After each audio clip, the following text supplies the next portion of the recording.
honestly, it's one of those things where I really wish I understood that concept as a young mom. And especially, it's kind of unexpectedly being a boy mom. I'd always been there's a lot of girls on my side of the family. And so I just always assumed that I would have girls. And then all of a sudden, I'm a boy mom and I love it. But I have no clue what to do with these little climbers and, the mud and all the things that comes with boys. And it really threw me for a loop. And I just wish that I could have understood back then that concept of just resting in my parenting. So I love that you start with that. I love that you lead with that. And that's something that even ministers to my heart now because my parenting journey is not over.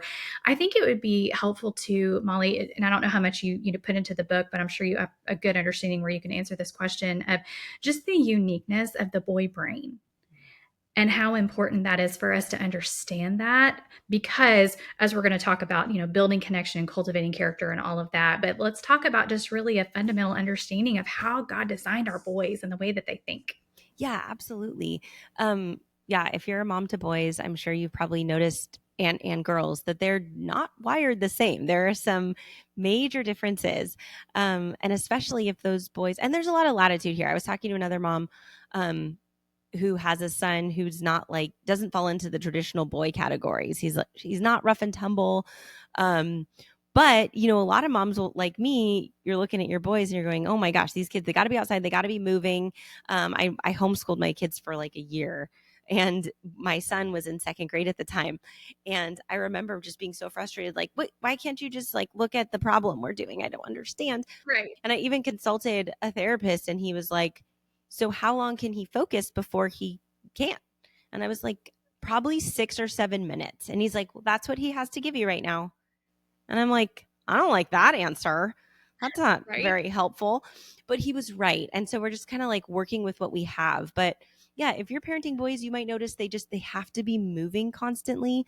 A lot of teachers will even tell you, gosh, the girls can sit just fine in kindergarten, but the boys kind of struggle. They need to move around more.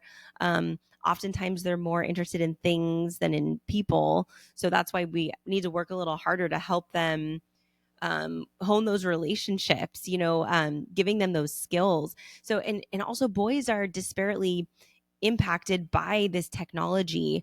Mm. Digital entertainment often is making our boys lonelier because they're not developing the skills that human beings need to relate to one another. So Yeah. the skills that boys have typically learned playing outside, you watch the movie The Sandlot, and that's how boys used to play. And now sometimes parents will just hand them a tablet or they'll let them game during their free time. And what's the opportunity cost? They're not learning the art of back and forth, working out problems, even getting in arguments. There are just so many things they're not getting if they're spending that free time on devices, and it's really harming our boys. So that's Yeah. what I kind of delve into is, well, what can we do given the landscape in our culture, given how our boys are wired a little differently? They're a little less likely to be super relational. And that's the beauty is moms tend to be more relational than dads a lot of the time. Like we bring a little more warmth, a little more connectivity a lot of the time. And so these are unique gifts that we can give our boys if we just spend a little extra time, think a little bit. Even family dinners.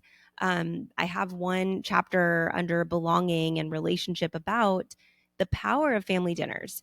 And I Yeah. think we moms really underestimate what we're accomplishing just by getting food on the table and putting everyone around the table. It doesn't even need to be gourmet. It could be pick up a pizza at Costco or a bag of rotisserie chicken and a salad or whatever.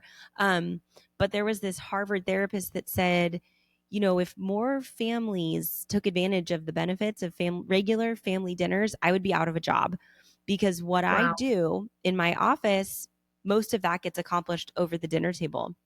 And despite that, 60% of families don't take advantage of family dinners. So just really simple things like that. A lot of it has to do with building up a biblical worldview in our boys.